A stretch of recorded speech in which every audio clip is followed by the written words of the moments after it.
All right, let's talk about it. We are going to crack the code on one of the most confusing and honestly frustrating Google Ads policies out there: restricted targeting. Let's just dive right in. So, have you ever been there? You get that disapproval notification, you stare at your screen, and you have absolutely no idea what you did wrong.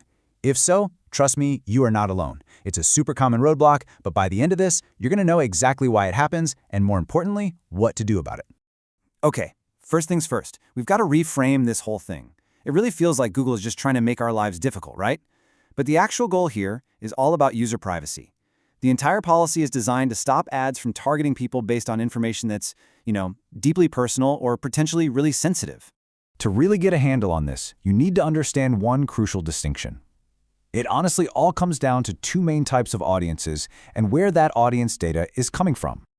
And this right here is the critical split. So over on the left, you've got Google's big, broad audiences. People in the market for a new car. That kind of stuff is generally okay. But on the right, you have audiences built from your data. We're talking remarketing to your website visitors or uploading a customer list, and that is where the restrictions usually kick in.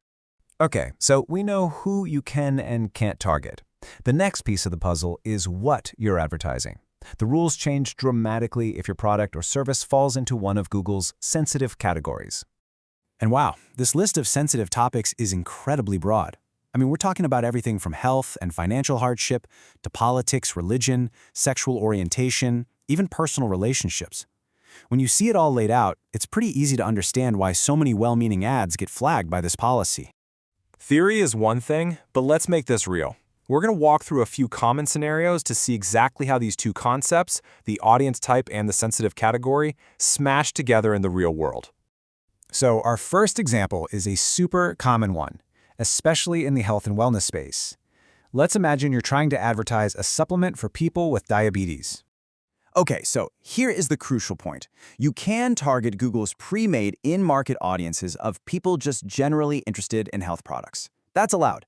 But, and this is the key, you cannot use a remarketing list to target people who previously visited your diabetes-specific page, and you absolutely cannot upload a customer list of people you know have diabetes. Why? Because you'd be using your own data to target a sensitive health condition directly.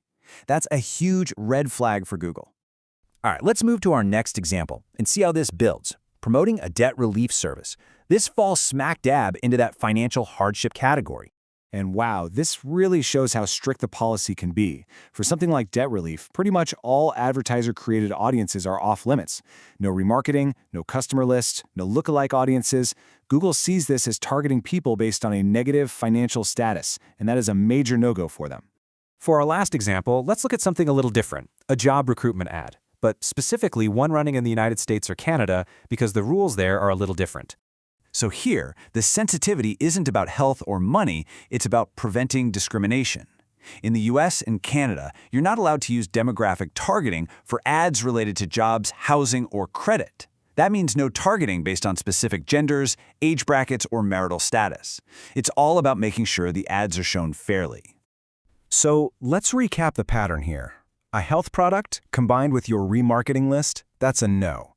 A religious ad using a broad Google audience, that's a yes. You can basically see the formula, right? Your specific data plus a sensitive topic almost always equals a restriction. Okay, so you get the rules. But what do you actually do when that dreaded disapproval email lands in your inbox? Let's walk through a simple 3-step action plan. First and always, check your targeting. Strip out any of your own audiences, like remarketing lists. If that doesn't fix it, move to step 2. You got to scrutinize your ad copy and your landing page. Finally, if you're positive you're compliant, your last resort is to appeal for a manual review by a real person.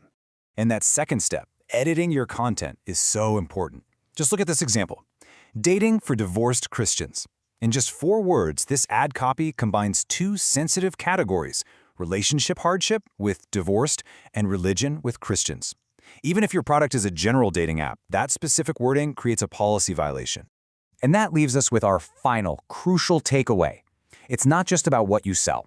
You have to ask yourself, even if my product is perfectly safe, is the wording I'm using, is my copy, putting my entire campaign at risk?